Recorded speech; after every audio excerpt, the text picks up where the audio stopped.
Today I want to talk just a little bit about one big difference between writ music and pop music or commercial music that we might listen to today. One of the big differences it comes down to is the way that it uses harmony. A lot of the times it's using the same harmonies, but it's using them really differently. So a basic example here is this idea. Do you feel that? Do you feel the way that that needs to go to the next note?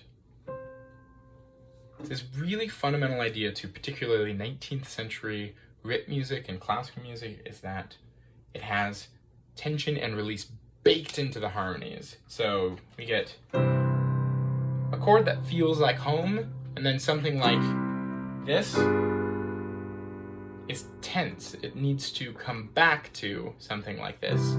Is tension and release. Tension and release.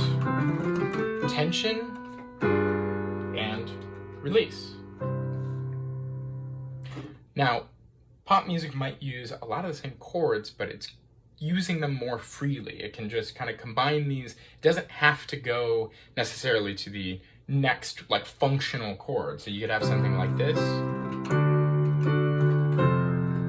And we know what chord is coming next, but we know what chord's coming next mostly through repetition, through a cycle.